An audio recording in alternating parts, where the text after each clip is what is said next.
ये कहानी क्या है जरा ध्यान से सुनिएगा। कहानी में एक सच्चाई भी है जो आप लोगों को आज सुननी पड़ेगी। एक रिजल्ट आया जेईई का। रिजल्ट आया, जो टॉप 100 स्टूडेंट थे उन्होंने अपने डिजायर्ड कॉलेज भरा, उनको वो कॉलेज मिल गया, आईआईटी। पहला दिन है, क्लास में सब टॉपर्स बैठे हुए हैं। प्रोफेसर आया, बच्चों से इंट्रोडक्शन लेना शुरू किया। अब आप ध्यान से सुनिएगा। प्रोफेसर ने पहले बच्चे को बोला, tell me about yourself, who are you, where are you from. उस पहले बच्चे ने क्या जवाब दिया पता है? He was saying, sir my name is this, my all India rank is this and I am from this institute. इस तरह से इंट्रोडक्शन दिया। सेकंड बच्चे को पूछा, now tell me about yourself, sir my name is this, my all India rank is this and I am from this coaching institute. ऐसे करके उसने, प्रोफेसर ने सबको पूछा क्लास में। ऑब्वियसली सब लोग किसी ना किसी कोचिंग सेंटर से पढ़ के आए हुए थे। ऐसे करते करते करते एक बच्चे का नंबर आया। उस बच्चे से पूछा प्रोफेसर ने, क्योंकि प्रोफेसर खुद फेड अप हो गया था कोचिंग कोचिंग कोचिंग कोचिंग नाम सुनते सुनते। उस बच्चे को उसने नॉर्मली पूछा, क्या तुम भी किसी कोचिंग से हो क्या, इंट्रोड्यूस योरसेल्फ। तो बच्चा खड़ा हुआ। बच्चा कहता है, sir my name is this and I am from माँ बाप academy India. And professor was laughing, वो हंसने लगा। कहता है, ये माँ बाप अकेडमी क्या है, मैंने तो पहली बार सुना है। ये सर वही जो सबके पास होती है, माँ बाप अकेडमी। मेरे माँ बाप, मेरे पापा ने मुझे पूरा सपोर्ट किया, मेरी मम्मा ने मुझे पूरा सपोर्ट किया, मैंने सेल्फ स्टडी की और मैं आज यहाँ पर पहुंच गया हूँ। तो प्रोफेसर उससे सवाल पूछता है कि तुमने फिर कोचिंग सेंटर ज्वाइन क्यों नहीं किया।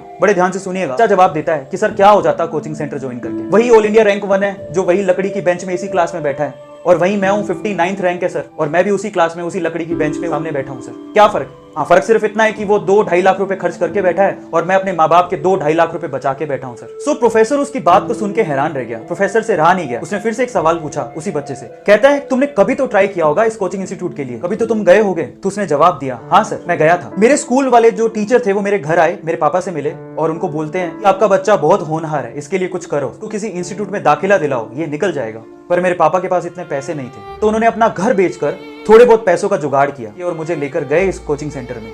थोड़े बहुत पैसे साहूकार ने दिए थे, बाकी पैसे वो महीने भर बाद देने वाला था। मेरे पापा ने कहा कि 1 महीने बाद मैं आपको सारी फीस दे दूंगा, ये पैसे रखिए और मेरे बच्चे को एडमिशन दीजिए। और उन्होंने मना कर दिया। उन्होंने कहा कि पूरी फीस लेकर आइए तभी एडमिशन होगा, नहीं तो एडमिशन नहीं हो सकता। मेरे पापा और मैं उस इंस्टीट्यूट से बाहर आ गए और मेरे पापा की जो हालत थी उसको देख के मुझे ऐसा लगा कि शायद कुछ गलत हो रहा है। मैंने अपने पापा से कहा कि पापा रहने दो, कोई फर्क नहीं पड़ता है, मेहनत करूंगा खुद से, ट्राई करता हूं खुद से, हो गया तो ठीक है, नहीं तो खेत तो है ही ना पापा, अपन जोतेंगे, आईआईटी से कम थोड़े ही हैं। सो ये बात कहकर हम दोनों घर पे चले गए। पापा ने मुझे बहुत मेहनत करवाई, जो बुक मैंने मांगी वो मुझे दी, मेरी मम्मा ने मुझे घर का खाना खिलाया, मैं घर पे ही रहा, अपने कॉन्सेप्ट क्लियर किए, मैंने दिन रात पढ़ाई की अपने पापा के सपने के लिए, और आज मैं यहाँ हूँ। मैंने सेल्फ स्टडी की, मैंने मेहनत की और आज मैं उस क्लास में बैठा हूँ जहाँ ऑल इंडिया रैंक 1 भी बैठा हुआ है। तो फिर उस प्रोफेसर ने फिर से एक क्वेश्चन उससे पूछा, क्या तुम्हारे गांव में अच्छी फैसिलिटी नहीं है क्या, तुम्हारे स्कूल जहां तुम पढ़ते थे वहां टीचर नहीं है क्या। तो उस बच्चे ने जवाब दिया, थे सर, 2 टीचर बहुत ही अच्छे थे, पूरे गांव में उनका नाम था और हम भी उससे पढ़ना चाहते थे, लेकिन किसी एक कोचिंग सेंटर ने उसे बड़ा सा ऑफर दिया और सर वो हमारा गांव और हमारा स्कूल छोड़ के चले गए। सर आप बताइए हम किससे पढ़ते।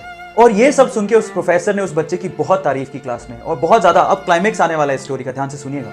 बस इतना कहने की देर थी प्रोफेसर की, इतनी तारीफ करने की देर थी कि जो साइड में फर्स्ट रैंकर बैठा था ना, वो रोने लग गया, वो सहमने लग गया और प्रोफेसर को हाथ ऊपर करके कहता है कि सर मुझे आपसे कुछ शेयर करना है। वो कहता है कि सर मैंने आपसे झूठ बोला sir, I am sorry. Professor कहता है क्या हुआ। वो कहता है कि सर मैंने भी अपने माँ बाप की मदद से ही रैंक 1 बनाया सर, मेरे पापा ने मुझे सपोर्ट किया, मेरी मम्मा ने मुझे सपोर्ट किया और मैं यहाँ पर हूँ। तो फिर प्रोफेसर पूछता है, तो तुमने क्यों कहा था पहले कि तुमने कोचिंग सेंटर ही ज्वाइन करके ये रैंक बनाया। तो वो कहता है, sir I am sorry, actual में मुझे ऑफर आया था इंस्टीट्यूट से और इस वजह से मैंने अपना रैंक बेच दिया, सॉरी फॉर दैट सर, मुझे बहुत फील हो रहा है। अब मोरल क्या है स्टोरी का, जरा उसको समझें। जो अगर आप सोचते हैं कि ऑल इंडिया रैंक 1 ये कोचिंग इंस्टीट्यूट ही बनाते हैं, तो बहुत सारे टॉपर ऐसे हैं जो अपनी रैंक बेच देते हैं। Do share this video.